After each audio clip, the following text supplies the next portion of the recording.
I'm going to read a little bit. This is a page that is in Chapter 1, Part 1, the HIV virus, explaining how it gets in your body and what it does.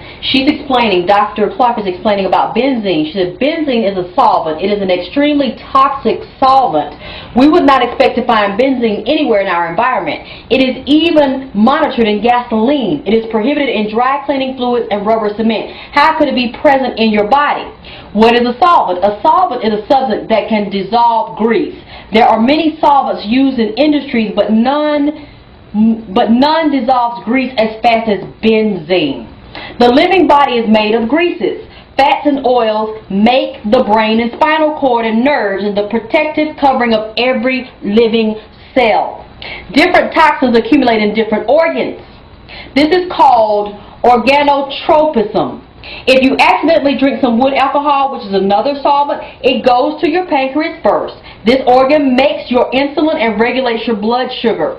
People with low blood sugar or chronic fatigue actually do have wood alcohol in their pancreas.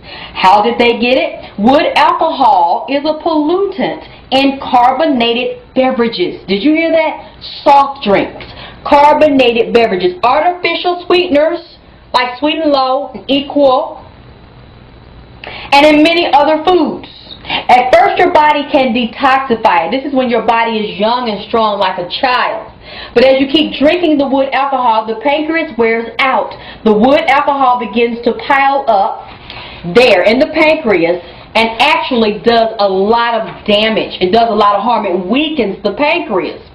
And that makes it easier for parasites to live in our pancreas. So many of us think that we just have parasites living in our intestine. No, remember the intestine has bloodstreams that move, has blood vessels, arteries, veins that move through the intestines, and that blood and all the waste and even the nutrients move out of the intestines through the bloodstream, through all organs and tissue and cells and nerves into the body.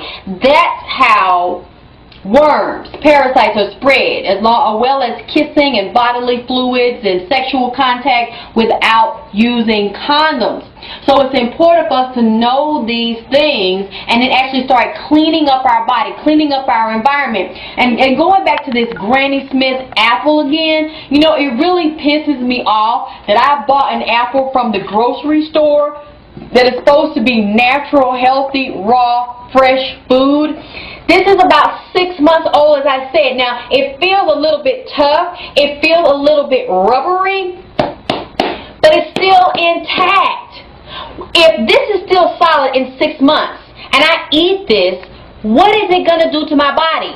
I'm asking you that are listening to this to please start finding out who is producing our food, who is growing it, what type of seeds they're using. Are these hybrid seeds? Are these seeds that once they plant an apple tree that the seed cannot reproduce, or the seeds from the apple cannot reproduce?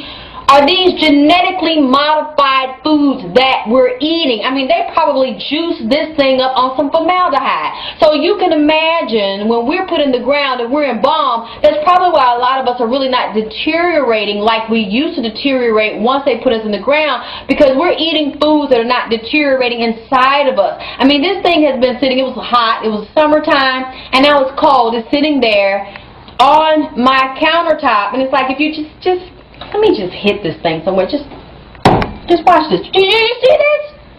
This thing is just like a baseball. Can you believe this shit? Girl, look at this.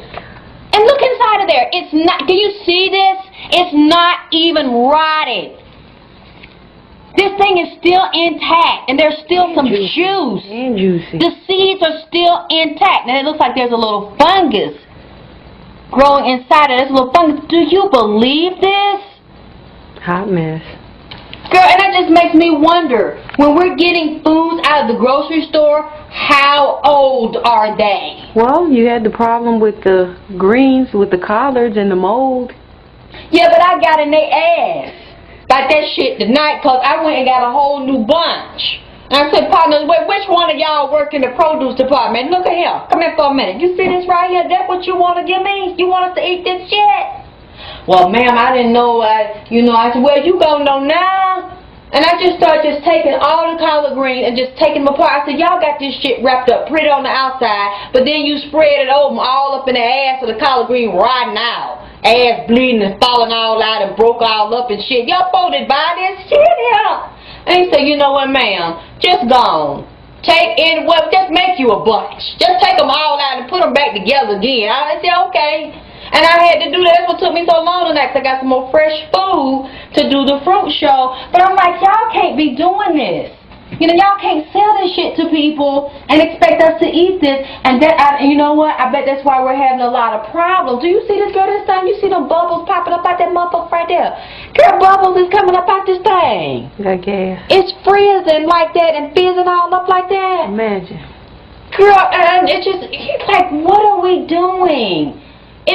Now I see why we have so many health problems, and our bodies are breaking down before time, and our little girls are growing big old breasts and butts, and they're 10 years old and look like they're 25, because there's no telling what we're getting in the meat. This is ridiculous.